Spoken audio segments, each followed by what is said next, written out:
Class 12th, Subject Physics, second chapter, Mechanical Properties of Fluids. Mechanical Properties of Fluids. From this chapter, let us see numericals from exercise. Numericals from exercise. The number 10 numerical is find the pressure 200 meter below the surface of ocean if pressure of the free surface of liquid is 1 atmosphere, given that density of seawater is 1000 kilogram per meter cube. And so from this numerical, given data is H is equal to 200 meter, density rho equal to 1000 kilogram per meter cube, G will be equal to 9.8 meter per second square, and the atmospheric pressure P0 is equal to 1.013 into 10 raised to 5 Pascal, and we have to determine the absolute pressure P. We know that absolute pressure P is equal to P0 plus H rho G. P is equal to P0 plus H rho G, and therefore putting the values we can write P equal to 1.013 into 10 raised to 5 plus 200 into 1000 into 9.8. Therefore, P will be equal to 1.013 into 10 raised to 5 plus 20.776 into 10 raised to 5. 20.776 into 10 raised to 5. Adding this, we will get P equal to 21.789 into 10 raised to 5 Pascal or Newton per meter square. 21.789 into 10 raised to 5 Pascal. Then let us see next numerical, question number 11, which is given as in a hydraulic lift, the input piston had surface area 30 centimeters square and the output piston has surface area of 1500 centimeters square. If a force of 25 Newton is applied to the input piston, then calculate weight on the output piston. That is, we will have to find out the force acting on the output piston. So let us see the given data. A1, that is area of input piston 30 centimeter square, equal to 30 into 10 raised to minus 4 means 3 into 10 raised to minus 3 meters square.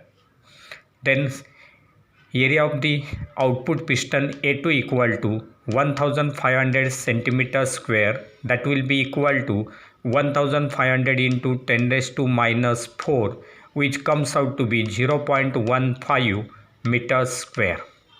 Then force acting on the input piston F1 is equal to 25 Newton, and we have to find the force acting on the output piston F2 equal to question mark. Therefore, in the solution we can use Pascal's law. So by Pascal's law we have F1 by A1 equal to F2 by A2. F1 by A1 equal to F2 by A2, and therefore from this we can write F2 equal to F1 into A2 by A1. F1 into A2 by A1, that will be equal to 25 into 0.15 upon 3 into 10 raised to minus 3, which comes out to be 25 into 50, 25 into 50, and therefore F2 is equal to 1250 Newton. F2 is equal to 1250 Newton. Then let us see next numerical, that is numerical number 12, which is given as calculate the viscous force acting on a raindrop of diameter 1 mm following with a uniform velocity 2 meter per second through air, if the coefficient of viscosity of air is 1.8 into 10 raised to minus 5 Newton second per meter square, Newton second per meter square. And therefore, for this question number 12, the diameter D is equal to 1 mm. Therefore, R will be equal to 0.5 mm. That will be equal to 0.5 into 10 raised to minus 3. That means 5 into 10 raised to minus 4 meter. 5 into 10 raised to minus 4 meter. Then velocity is equal to 2 meter per second and coefficient of viscosity eta equal to 1.8 into 10 raised to minus 5 Newton second per meter square. And then we will have to find out the viscous force F. According to Stokes' law, the viscous force acting F is equal to 6 pi eta r phi. F is equal to 6 pi eta r phi, and therefore putting the values we will get F is equal to 6 into 3.142 into 1.8 into 10 raised to minus 5 into 5 into 10 raised to minus 4 into 2. Taking their product, we will get F is equal to 3.394 into 10 raised to minus 7 Newton. 3.394 into 10 raised to minus 7 Newton. Then we will go for question number 13, which is stated as a horizontal force of 1 Newton is required to move a metal plate of area 10 raised to minus 2 meter square with a velocity of 2 into 10 raised to minus 2 meter per second when it rests on a layer of oil 1.5 into 10 raised to minus 1.5 into 10 raised to minus 3 meter thick, that is thickness of that layer is given. Find the coefficient of viscosity of oil. Find the coefficient of viscosity of oil.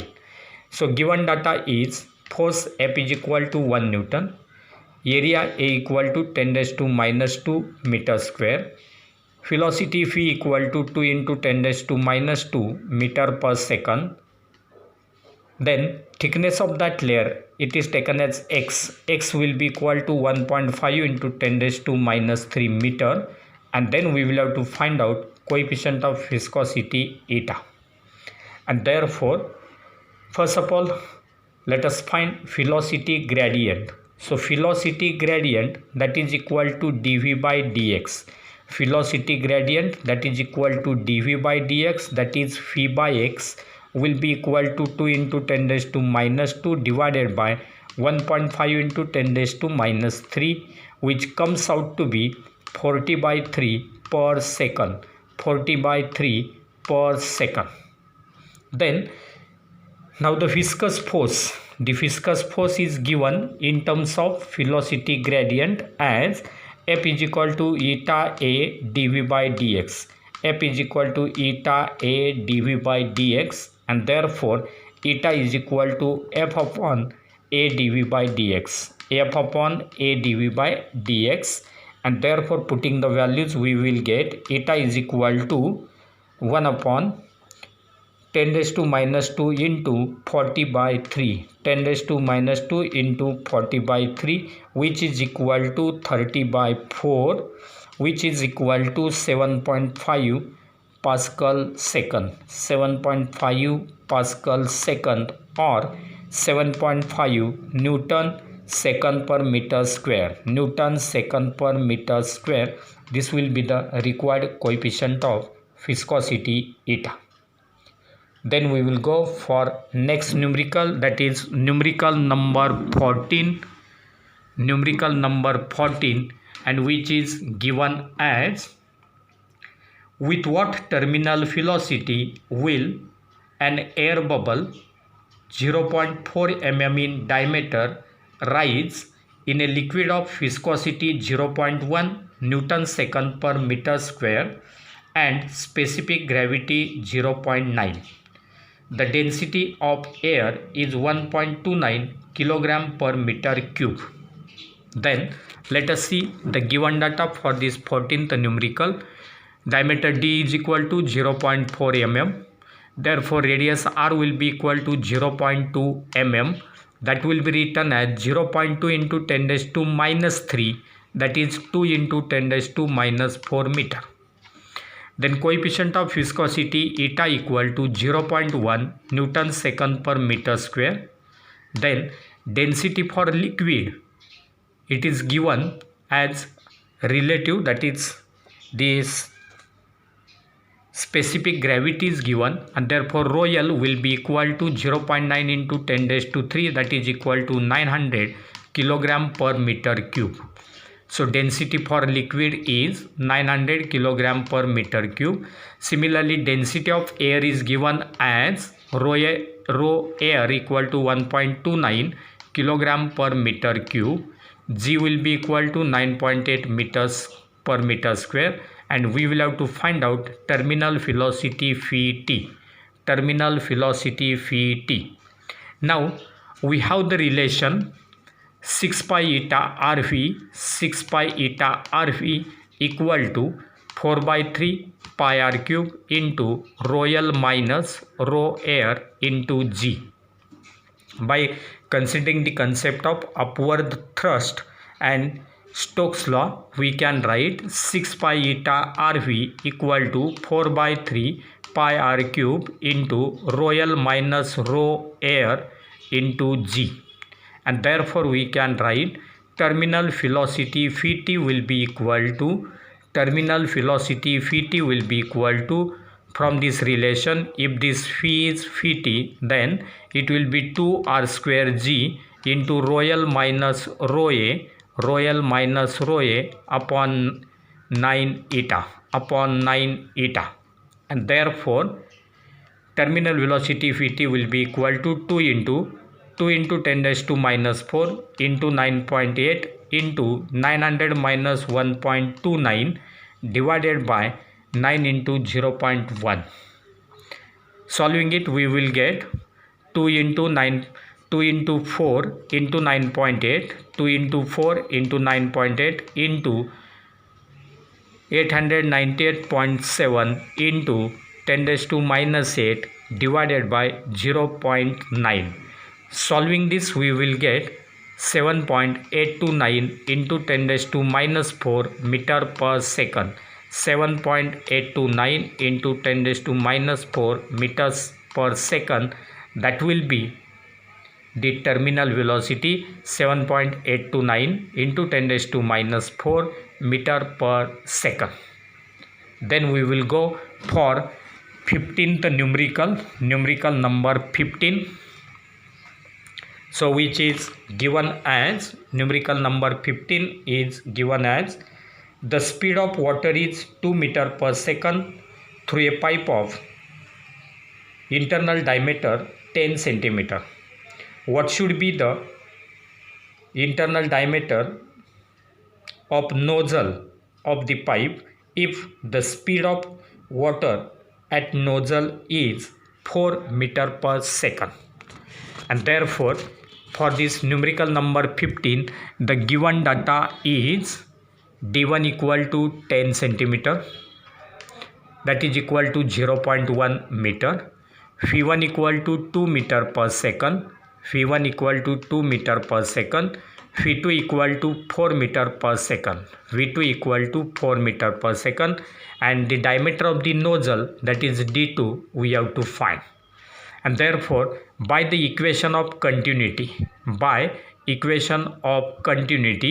we have the relation Phi1 by Phi2 equal to A2 by A1. Phi1 by Phi2 equal to A2 by A1 equal to D2 by D1 square, that is D2 square upon D1 square. And therefore, between these Phi1 and Phi2 and D1 and D2, we can write D2 by D1 equal to square root of Phi1 by Phi2.